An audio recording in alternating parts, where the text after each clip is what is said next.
Some time ago, I was in a congress in Holland, not in Holland, sorry, I did the same mistake in Italian. The congress was in Spain. And as I was there was our friend from Holland, Rohir.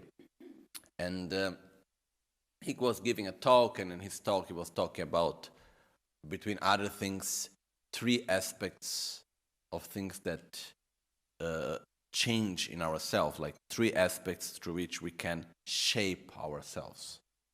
3 things that were taught to be little solid, and 3 things that were taught that we have no any control over them, and then actually nowadays, scientifically, it has been seen that actually we have control and we direct them and so on.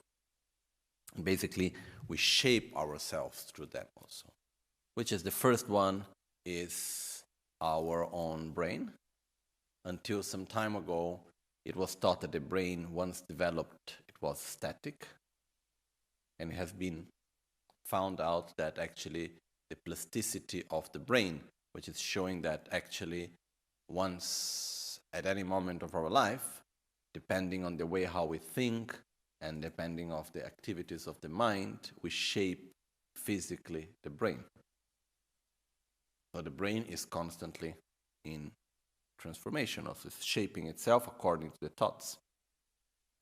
Then there is the part of our genetics, which is the part of so-called epigenetics, in which is showing that the way of how we behave in our lives, which means what we eat, where we go, what we do, and so on, our own lifestyle, it's also shaping our genes. They are not static. And the last one, it's the fact that we have our microbiome, or the microorganisms that lives with us, and actually the way of our lifestyle, we are also shaping and transforming them. And they also have a very strong impact in our own mind and body, in our own self. So, one of the points is that, okay, this is showing to us that we can transform ourselves. But I do not agree with that. I do not agree with the fact that we can transform ourselves. Because I think that we are constantly, without choice, at every instant in transformation. We cannot choose to transform or not to transform ourselves. We are constantly in transformation. And sure, the part, as the doctor was saying, about the body and the microbiome and all the aspects of the brain and so on, this is also showing to us that we are constantly in transformation. So, we work ourselves, our body, our mind, we work in the aspect that the more we do something, the easier it becomes. The more we act in a certain way, the more we shape ourselves in that way. This is actually quite clear. We can see also with the mind, starting from a small child, how do we teach a child? Making the child to repeat the same thing again and again. How do we learn things? By repeating. Even as an adult, when we start a job, it's not enough to understand once. We need to repeat that many times until it starts to become more spontaneous and more easy. No?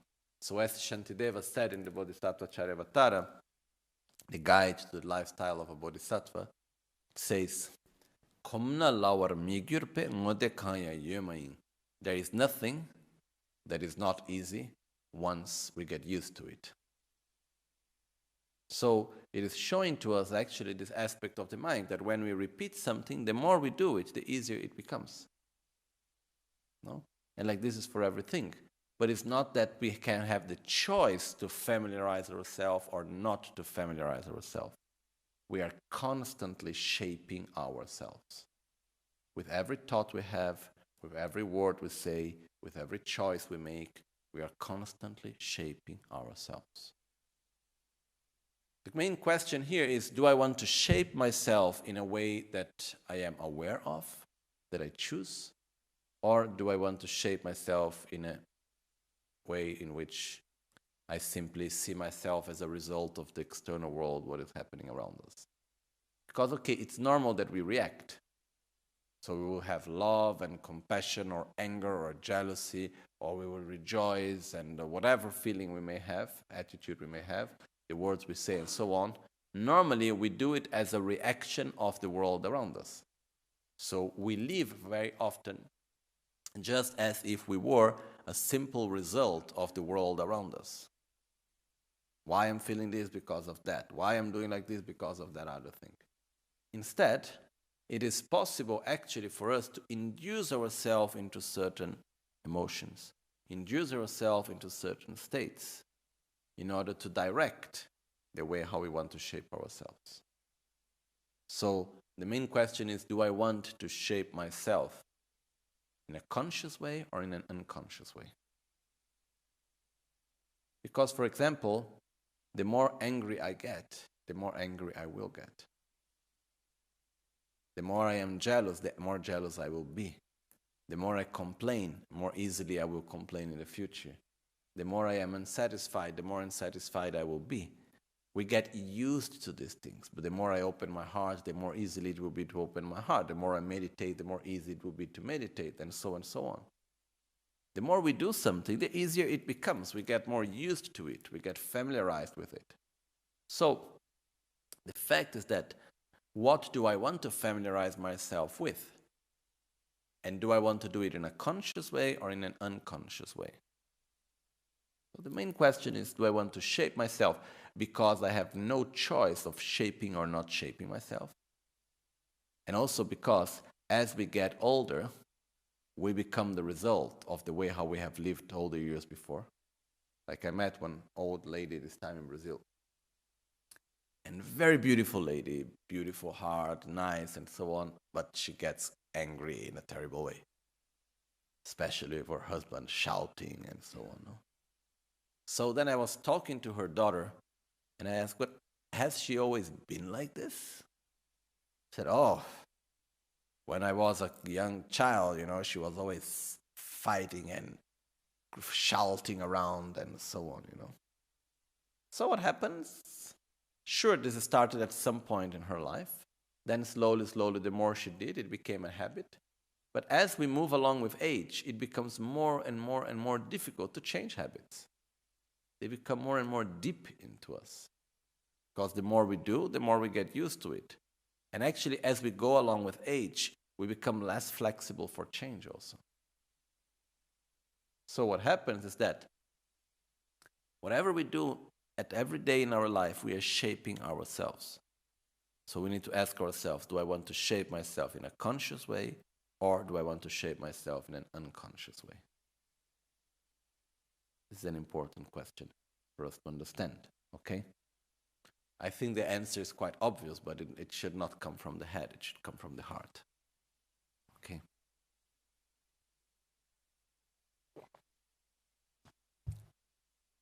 As we see that it's so important to shape ourselves in a way that we are in a conscious way, how can we do that?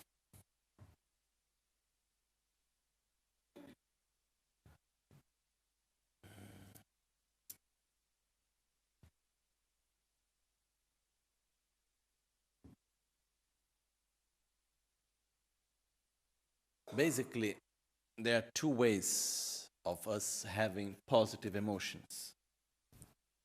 One way is by having external conditions.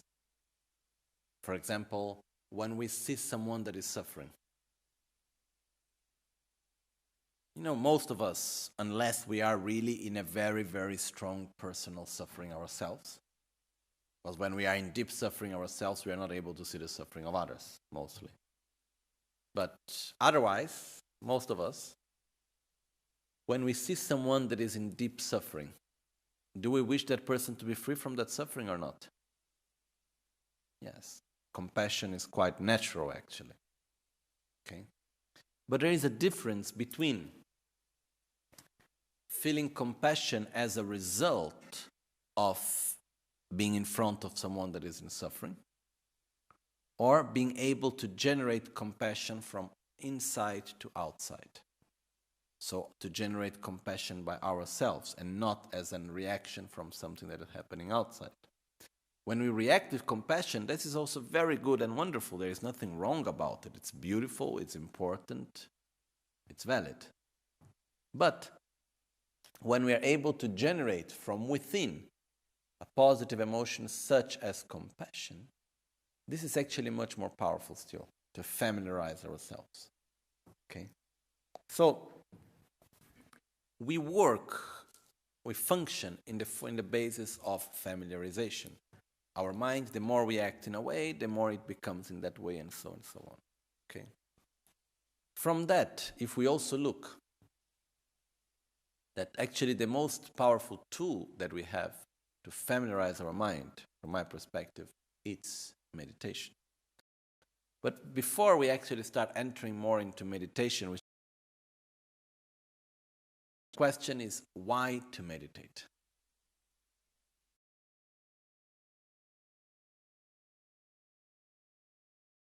To go through. So let's try to make it clear.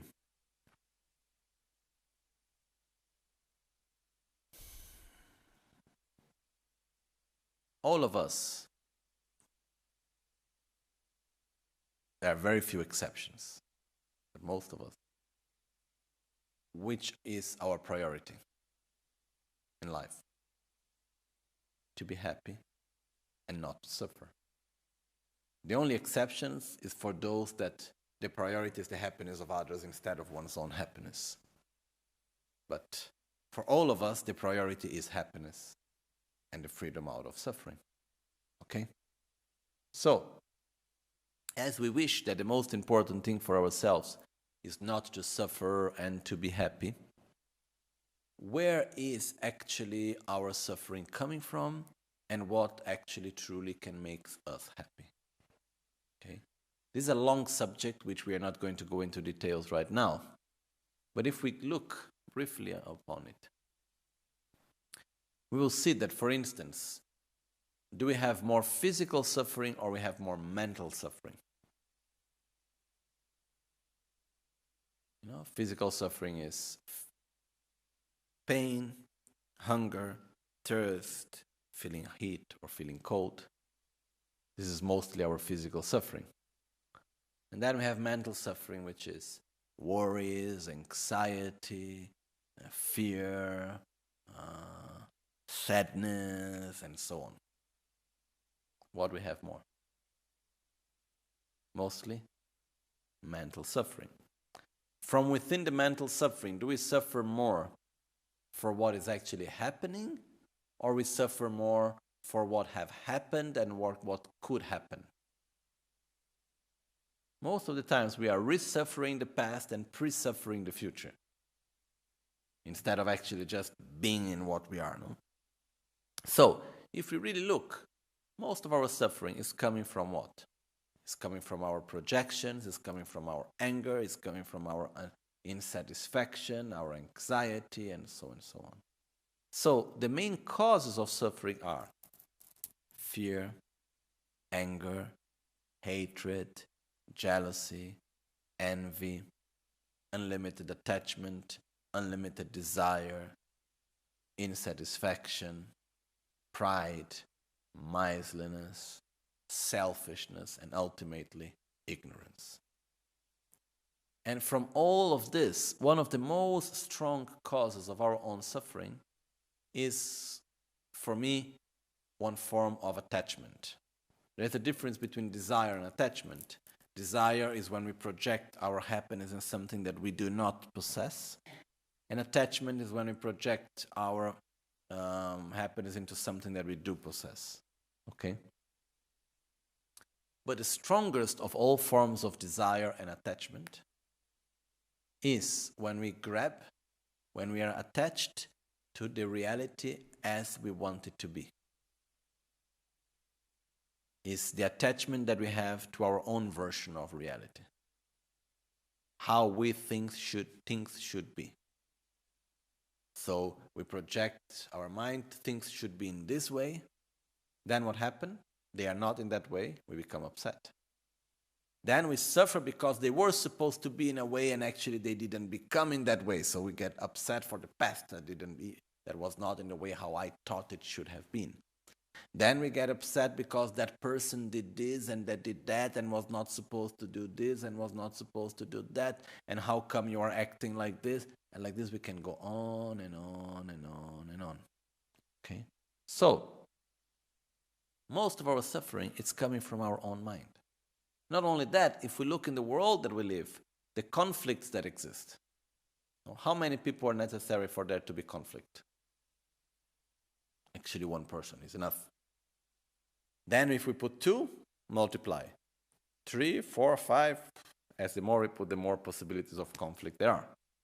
Okay? But if we truly look, our personal conflicts, family conflicts, job, community, society, country, international, whatever conflicts there are, driving into wars and so on, where do all these conflicts actually truly start? In external conditions or in the mind? In the mind. Most of the conflicts that exist, they are coming from our human selfishness. This is where things are coming from originally. So, if we look, even in this world, would there be enough resources for everyone in the world or not? Materially, there would be enough resources for everyone, right? So where is the problem?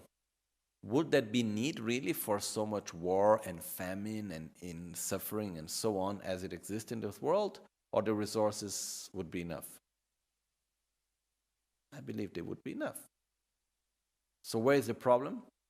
It's not in the lack of resources. It's in the lack of wisdom, in the lack of altruism, in the lack of love, of humility. That's what is happening. So, this is once again showing us that the most powerful resource that we have, it's our own mind.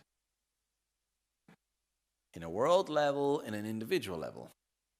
What really makes the difference is the mental attitude and not the external conditions, Even because if we look for ourselves, even though we know that our strongest form of suffering is a mental form of suffering, still, do we project our life that when this will be like this and that will be like that, then everything will just be fine? Normally we do.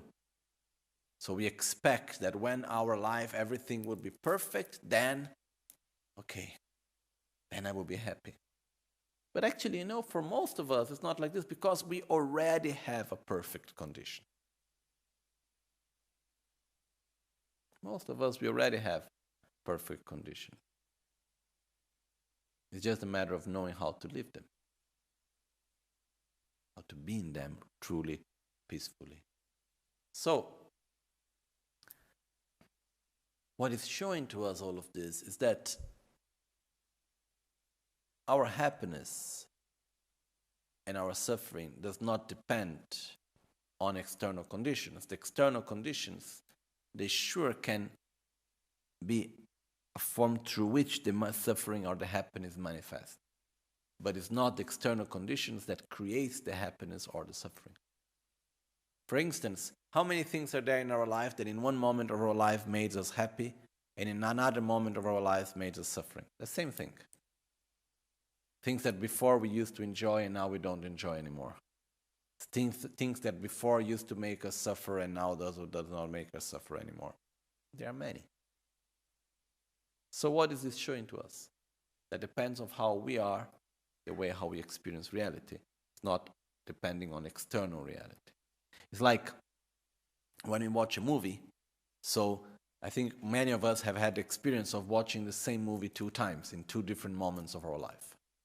In one moment, we are very sensitive and so on, and then we watch the movie and we cry and we feel so emotional and so on. Then we go to another moment of our life where we are not sensitive at all and we watch the same movie and we see nothing in it. It's not because the director of the movie came and changed the images. It's because we are different.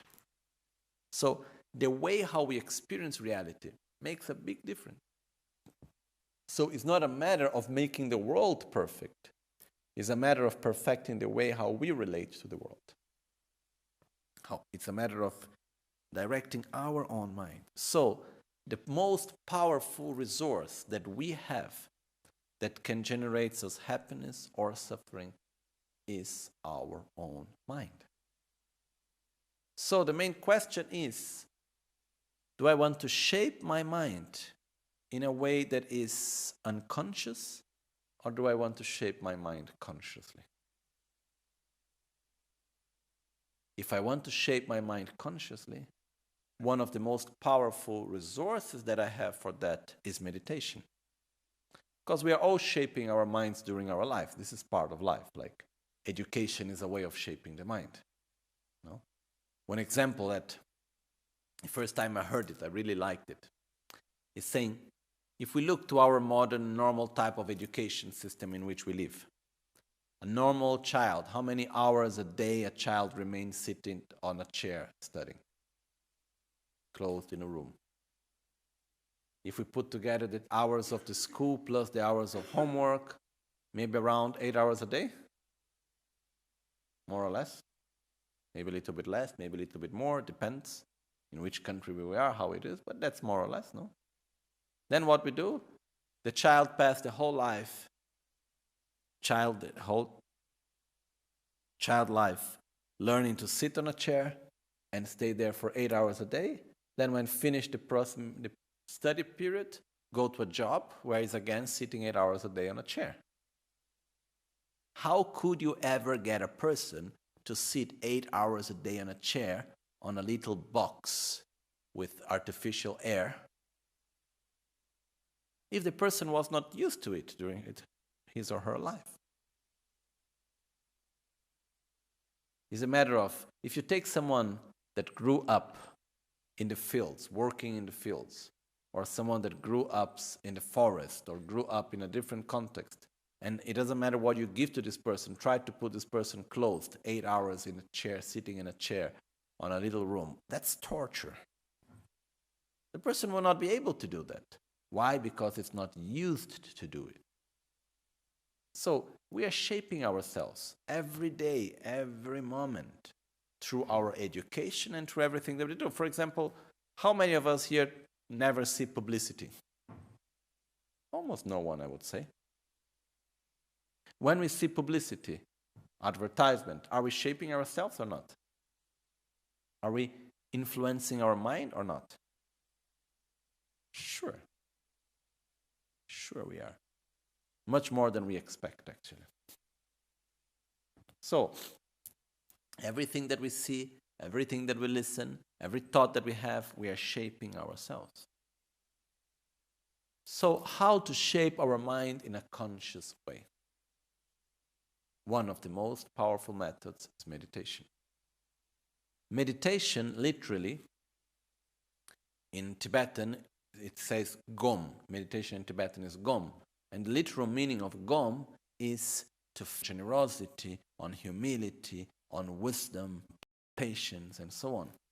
Which doesn't mean upon the meaning of love, to meditate on love. So today or tomorrow we will have some meditation on love. I will explain, we will do some meditation together. But how do I meditate on love?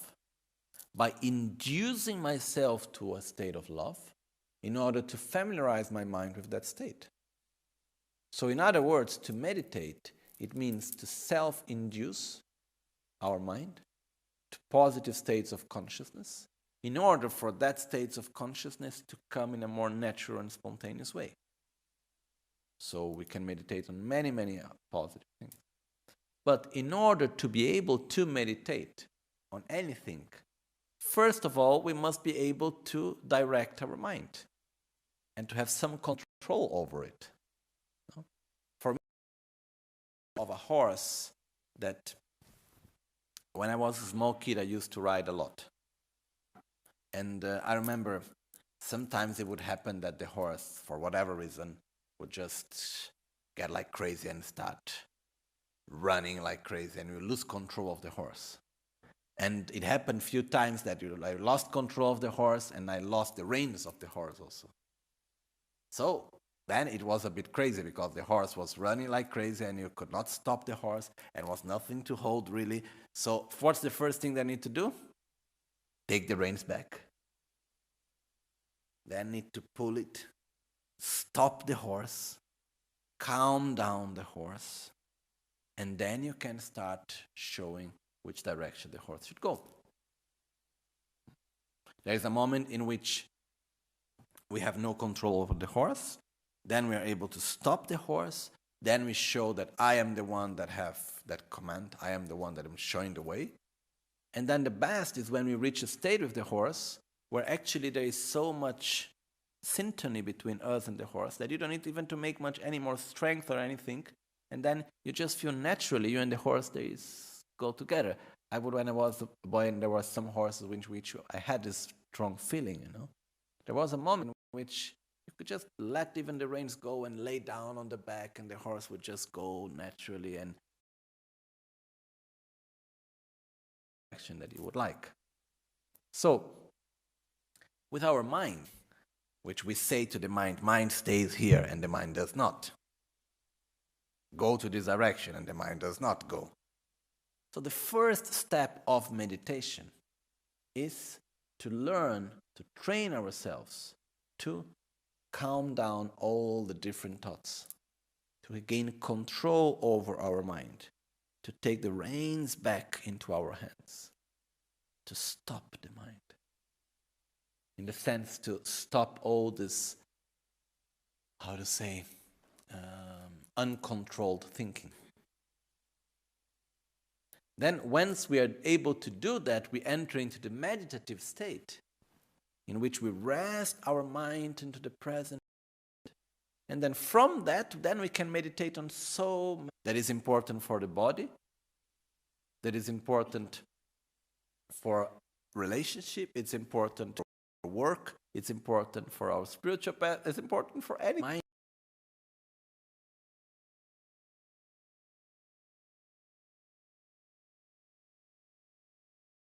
See in sports, what is the most difficult part when a person needs to train the body? Is actually training the body or is training the mind in order to be able to train the body? When the body is moving and it's difficult to go on, which is the most difficult part to train? The body or the mind?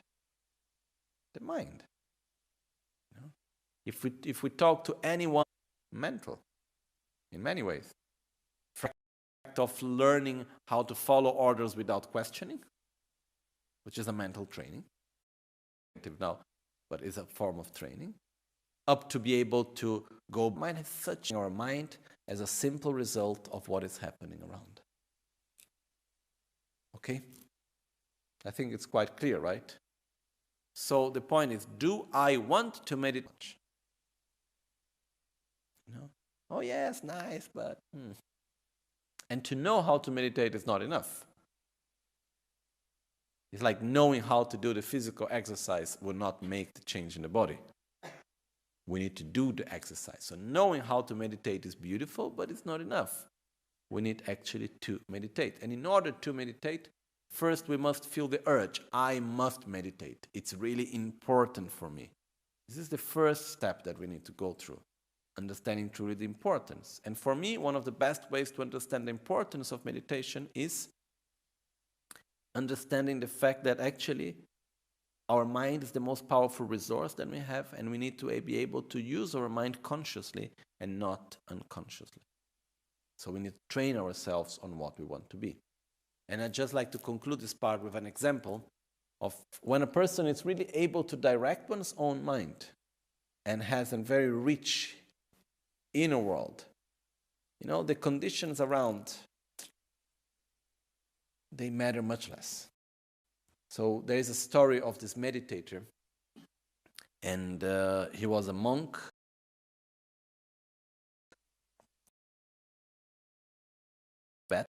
In India, in the north of India, which was when the Tibetan monks, lamas, when they left Tibet in 1959, the Indian government put all the refugees, monks, in one place, which was called Buxa, which was an ex-prison, where Mahatma Gandhi was a prison, as if he just went out to take some water or something and never came back.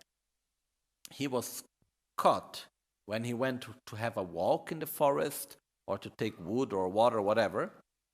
he was taken by the Indian military, the Secret Service, because he was near to the border with Pakistan, and they thought he was a Pakistani spy.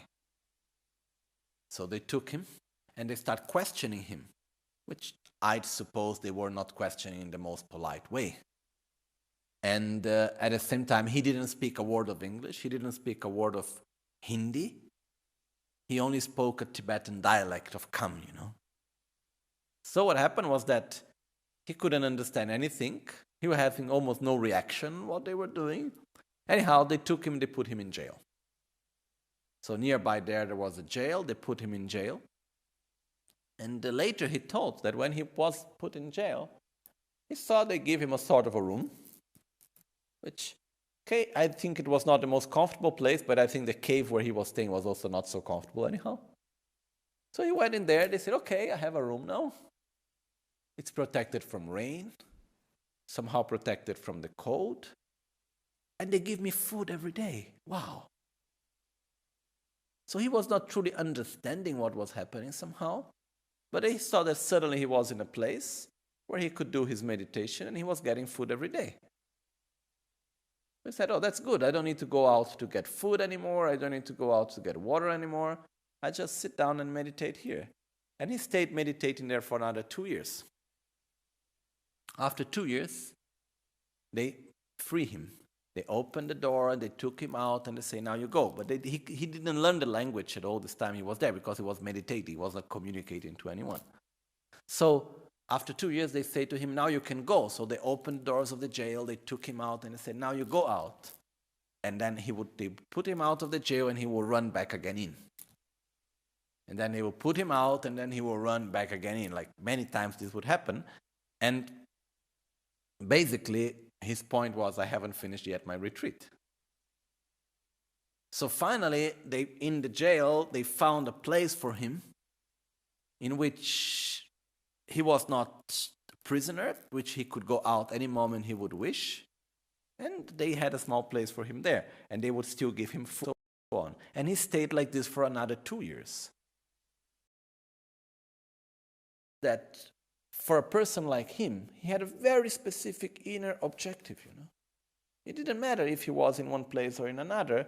The important thing for him was to do his meditation and to follow his path. And the external conditions were not so important after all. I imagine how any one of us would have reacted in such a situation. So this is showing what? Okay, we are going to an extreme. But it's showing that when the mind is clear and stable and has a clear objective and so on, external conditions don't matter that much. And we can adapt to wherever we are.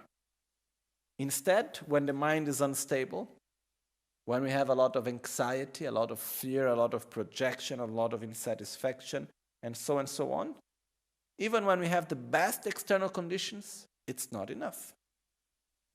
So we must train our mind positively. We must meditate. We must exercise our mind positively. And the first step is to have control over the mind. So that from that we can direct it in whatever way we want. Okay? Well, when we talk about meditation, this very powerful tool that we have to direct our mind, to familiarize ourselves with certain states of consciousness. There are different types of meditation. First of all, it's important to understand that the word meditation itself, literally in Tibetan, it means to familiarize. But to familiarize, we must familiarize ourselves with something.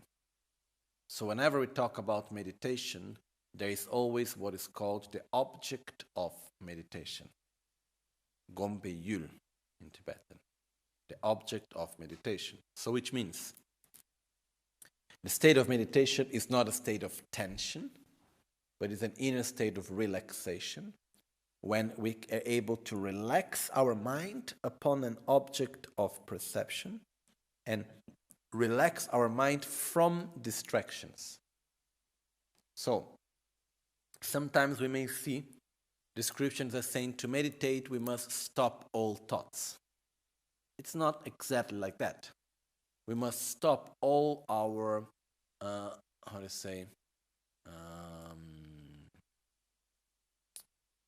involuntary thoughts. This, yes. We need to stop all the involuntary thoughts. We need actually to think, but into one object that we choose. So, to meditate is not to empty the mind, it's to empty the mind from distractions and to fill up the mind with one object of perception. So there can be so many different objects of meditation. We can meditate on love, on compassion, on patience, on generosity, on so many things, which is not to meditate on the meaning of this. It means to generate that state of consciousness and remain single-pointed within that state. Because we don't need to familiarize ourselves with the meaning of love. We need to familiarize ourselves with actual love. So we induce ourselves to the feeling of love, and that we remain with that, within that single-pointed without distraction. So, meditation is the state in which we relax from distractions and we rest our mind within one object and we familiarize our mind with that object. Mostly meditation is always used to familiarize our mind with positive objects, but technically we could even meditate on something that is negative. For instance, can we induce ourselves into a sensation of hatred? Yes. And we could actually concentrate single-pointed on that hatred and familiarize ourselves more and more with it. This would be a meditation on hatred, which I do not advise anyone to do it, but it would be possible technically. So, the object of meditation is very important. Depending what is the object of meditation, it will bring to us what we are familiarizing ourselves with. Meditation itself is the technique to allow us to familiarize ourselves with a certain state of consciousness. So, before entering into the actual objects of meditation, and we will see some of this days, today and tomorrow, the first step that we need to understand is that in order to meditate, we need first to gain control over our mind. We must be able first to calm down our mind from all the distractions and focus our mind on our own object of meditation. Generally speaking, there are two types of meditation, which is called analytical meditation and single-pointed meditation. Okay? The analytical meditation is actually a form of meditation that not all traditions recognize as meditation, but in our Gelupa tradition we recognize it as meditation, which is when the mind is free from all other forms of distraction, but instead of being single-pointed in one object, it is analyzing that object and understanding it more clear. It's like, for example, we can make an analytical meditation on the preciousness of this life or on the certainty of death, impermanence. So we will it's similar to the fact as if we were explaining it to someone and convincing someone that this life is precious.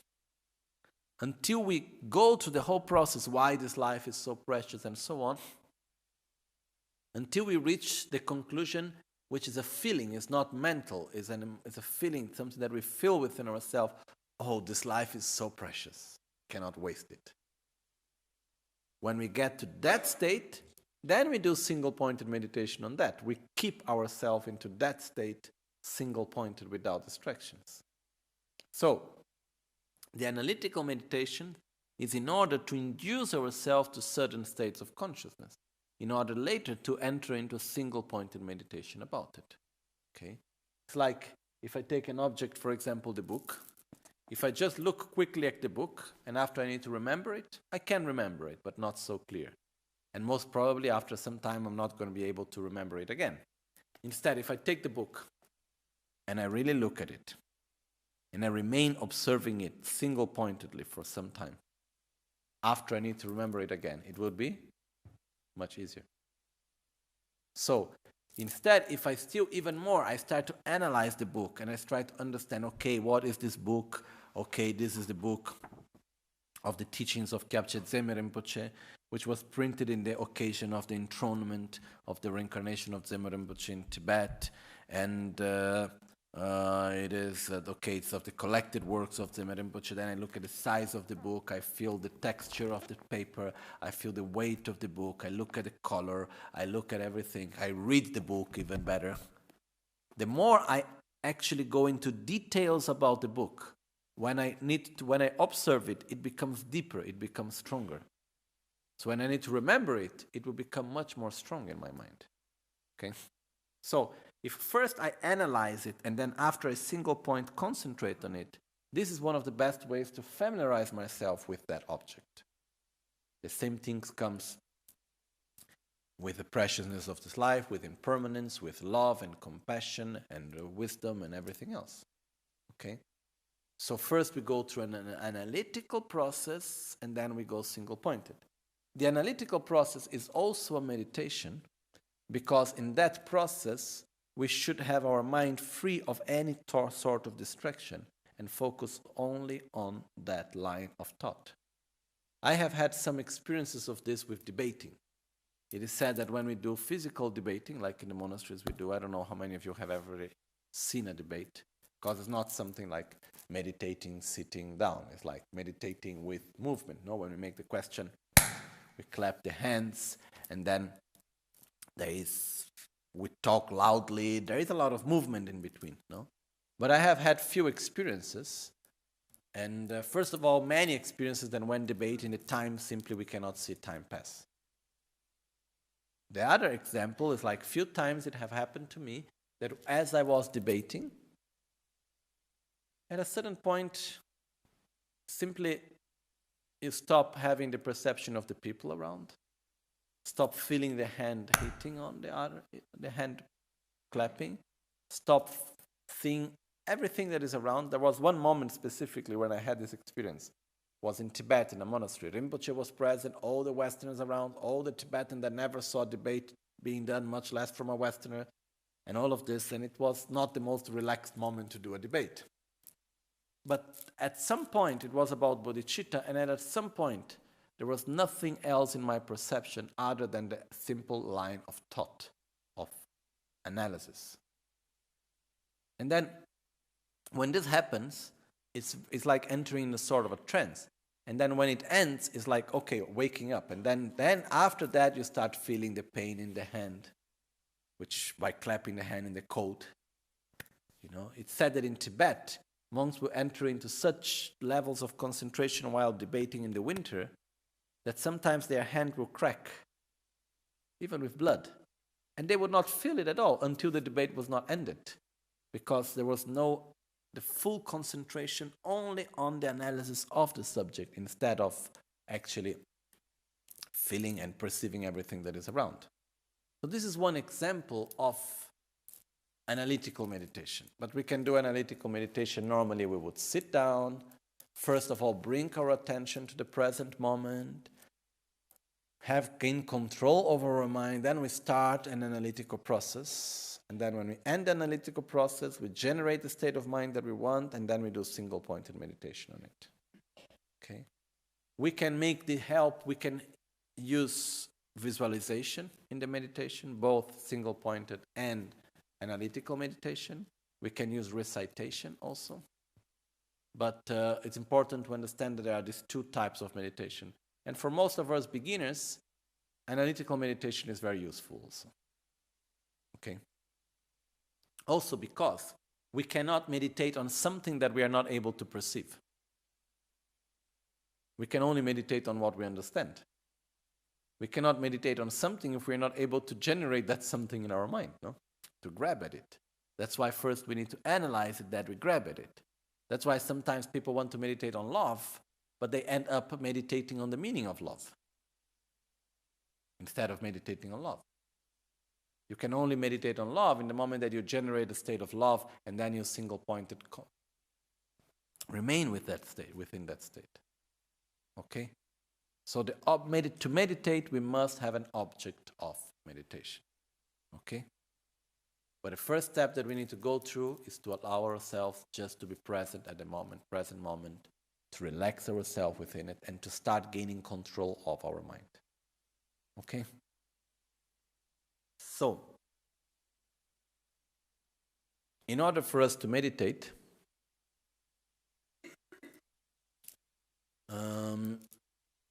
there are different aspects about meditation which are important to understand. But one first thing that we need to understand is that to meditate is easy. It's not something completely difficult. It's not something completely unenrichable for anyone. The point is that, first of all, sure, I don't think that anyone ever started meditating perfectly from one moment to the other. It's a gradual process, but it's possible. You know, there are children that meditate. And it's quite easy to teach children to meditate also. This doesn't mean that children are inferior to adults, you know. But it means everyone can meditate. It's not a matter of something complex and difficult and so on. It's actually quite simple, but there are some steps that we need to follow and understand what it means to be in the meditative state. One thing, first of all, is that in meditation, there is a relationship between body and mind. That's why it's important to have the correct posture. And it's connected also with the two enemies of meditation. So, for example, if we sit like this and we try to meditate, most probably we will fall asleep. Because not having our back straight will make us to have more mental dullness. And there are two main enemies of meditation, which in Tibetan is called Chingwa and Gopa, which is mental dullness and mental agitation. Okay? The mental dullness is the state in which we can be perfectly in our perfect position of meditation, without mental distractions, but between ourself as the meditator and the object of perception, the object of meditation, is like if there is a cloud, a mist, it's not clear. The danger is that this state of unclearness, this of mental dullness, is actually pleasurable. It's a sort of deep relaxation without so much thought, you know. So, this is something that is a bit dangerous. I remember one time I was receiving teachings from the Dalai Lama in Dharamsala. And there were many meditators, and he said it was 1994. And he said at the time, there were many meditators that were there. They were making retreat in the caves and in the little meditation huts around the mountains. And then he was saying to them, be careful not to pass your life meditating on mental dullness. Because what can happen is that if we sit to meditate and we we need to take away the distractions of the mind. Because the first thing is to take away mental agitation, which is the mind popping up and down like a monkey on a tree that cannot stay calm. It's going from one object of desire and aversion from one to the other, going up and down from one object to the other. Once we are able to calm down the mind, there is the danger of, instead of placing the mind clearly on the object of meditation, we end up in a state of unclearness like an inner mist, which is actually pleasurable, because we finally relax from the constant mental agitation that we have. But if we do that, we are familiarizing ourselves with what? With mental dullness, not with the object of meditation. So mental dullness, it's not by itself something as a very negative state, but it's neither positive. So we need to be careful not to enter also into this mental dullness. So we have these two main enemies, mental dullness, and as mental dullness becomes more strong, it can transform into heaviness, when we can start to feel the head more heavy and we start to fall asleep, up to the moment where we fall asleep. Okay? And this is not to meditate. We're trying to meditate, maybe. The other enemy, as we just said, is the mental agitation. It's the mind that goes up and down through many objects. Okay? So in order to deal with these two, there are different techniques. And normally there are two main antidotes, which are in Tibetan called Drempa and Shershin. There are different words to translate these two, but personally I've never felt so much satisfied with the translations. Anyhow, normally we call Drempa is like recollecting memory, and Shershin is awareness, or recollecting awareness, something like this. But let's translate it as memory and awareness. Okay? There are different ways how they are translated. But let's talk about the meaning. Then each one can use the own term that you prefer. But Jempa, which means memory, it is like, for example, if we are going on a trip, we take the car to go from here to wherever. Let's say we go to Milan. It's to remember where we are going, which in meditation it means to keep contact with the object of meditation, to remember what is the object of meditation, to keep the mind connected to the object of meditation. That's the first part, which is an antidote to mental dullness. Okay? Because in mental dullness, we are not wandering around, but we lose contact with the object of meditation. Instead, we need to keep contact with it. I know where I am going. The other antidote, awareness or mindfulness, it's also called mindful recollection. Mindfulness in this case, or awareness, is the ability to observe the mind and see what the mind is doing and redirect the mind again. It's like if I am driving to go to one place, maybe I still have clearly where I want to go, but suddenly I am not aware where I am going, and I end up in another place. I turn right instead of turning left, and suddenly I see I am in the wrong place. It's like the first one, it's like I think happened to many of us, that we go to a room in the house, and suddenly we don't know why we are there. We go to do something, and suddenly we forgot why we are there. This is lack of memory, lack of contact with the object, what we are doing. Sometimes we know what we are going to do, but in between, we get lost doing something else. Or we are not aware of what we are doing, and when we see we are in a different place of where we were supposed to be. This is lack of mindfulness. So the mindfulness or the awareness, it means it's like to watch what we are doing, to have this, watch our own actions. While we are meditating, we are looking at ourselves, and when we see that the mind starts going in another direction, we say, no, come back here. And we bring the mind back to the meditation state. Okay? So this mindfulness, it is an antidote mainly for mental agitation. And the memory or the contact with the object of meditation is the antidote mainly for our mental dullness. Okay? So these are the two aspects that we need to take care while meditating. So meditation is a state of clarity of the mind without restriction, of relaxation, when the mind is relaxed on the object of meditation with clarity upon it. Okay? For that, when we meditate, both two aspects comes together, the body and the mind. And when we talk about this, we have actually in the process of meditation, we need to develop one thing which is called flexibility, Xinjiang in Tibetan. And we have two types of flexibility that we need to develop. Physical flexibility and mental flexibility. What is the first one? Flexibility means when something that initially is difficult becomes easy and even pleasurable. So, for example, the first flexibility that we need to develop when meditating is the physical one, which is when we sit to meditate. In the beginning, is it pleasurable or is it unpleasurable to sit and stay in the posture of meditation without moving? It's difficult. We start coming, something here, something there, and then we need to move something, and then there's the leg, and then it's the shoulder, or there is something, or even it's like just the urge to move. Okay? So when we are able to sit, be in the correct posture of meditation, and simply relax physically within that state of meditation, that posture, and the simple fact of not moving and being in that position brings a state of well-being and relaxation and pleasure to the body. That's when we reach the state of physical flexibility.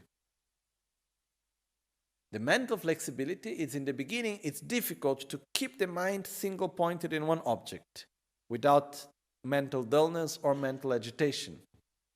It's quite hard. It takes effort, it takes energy.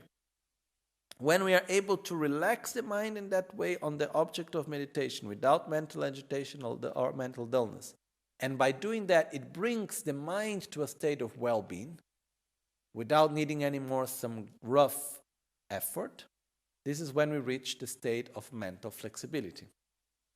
When we have both physical and mental flexibility, single-pointed, concentrated, without mental dullness or mental agitation, this is when we reach the state called shamatha, or mental equipoise, which means this perfect state of meditation. Okay? So to do that, one of the techniques that exists, which I like to share with you, is that first we need to start training the body, and then we can train the mind. Okay? So what I'm going to say now is not a technique of meditation, but it's a technique to help us to meditate. Okay? So what we do is we will sit in the correct position. No?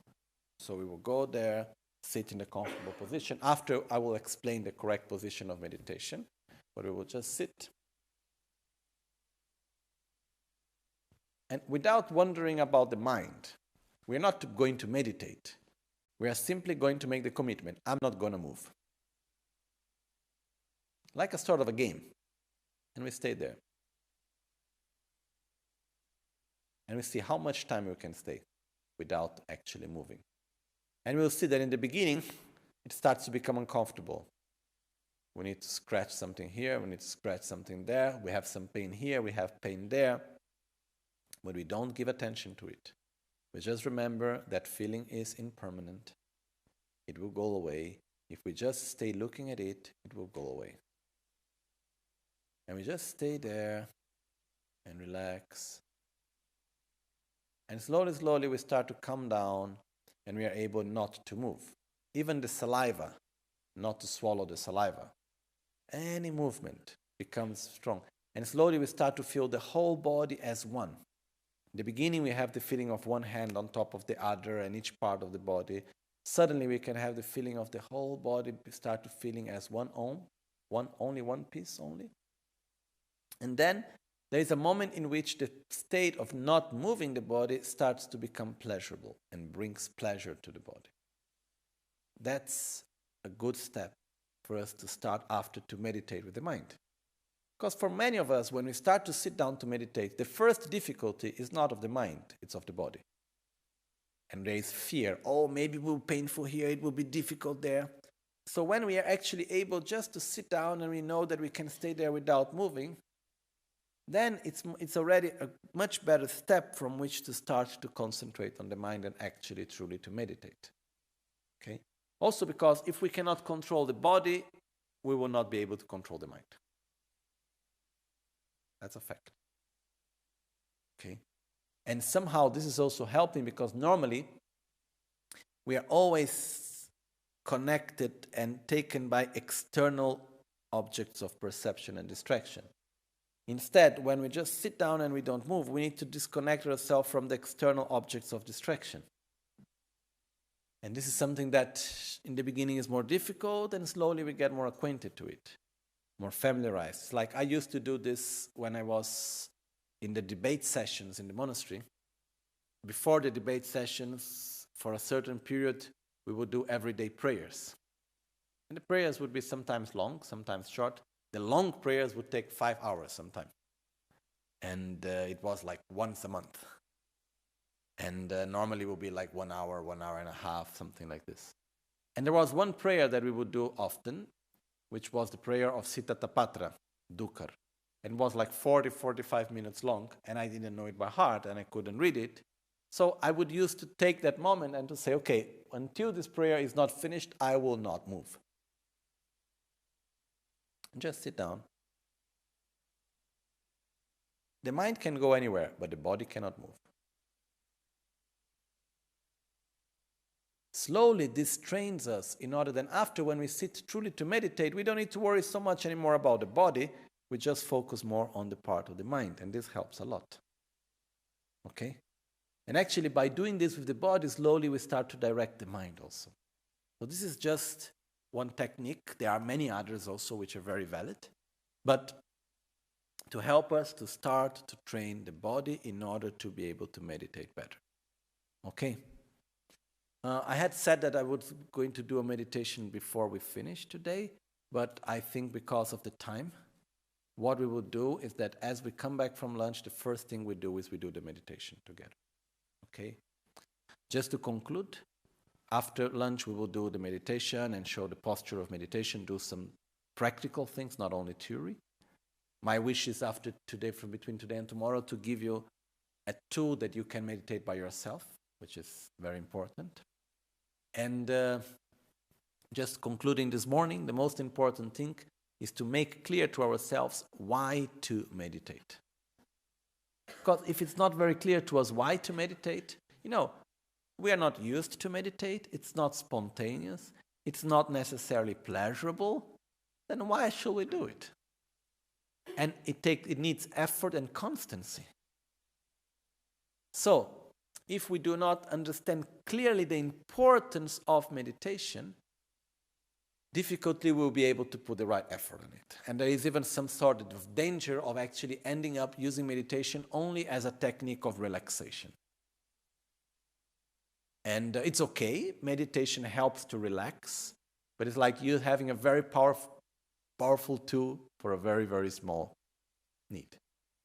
Okay? So it's important for us to remember why it is so important to meditate. We need to remember and reflect upon that again and again in order to have this certainty and some sort of this urge to meditate, because we know the benefit of it. Okay? So now we stop for lunch. Chitsun lame kutse rapten chi namkar tile chochur gepadang losan tempe drume sasumgi drove munsel tatu ne gyurchi nimo dele tsendele nime kunyan delekshin nintsen takto delekpe Concho sumke jinge lo, concho sumke ngodrup sol, concho sumke trashisho. At dawn or dusk, at night or midday, may the three jewels grant us their blessings. May they help us to achieve all realizations and sprinkle the path of our lives with various signs of auspiciousness. Oma hun tembala me sange rinpoche, kyobala me tamcho rinpoche, trembala me gendurim. Kyamne kunjo sumla chopa bu locho sampo pagyo treshipa, tuche tempe tinleya. Pegye drulo zambe zebrache, panden la me shela chopa bu, kiram chuchin sowa tabe tu, daso kanto nebe sachot. Nedan wibo tabso shiwa dan chodan trashi, pelwar zedu.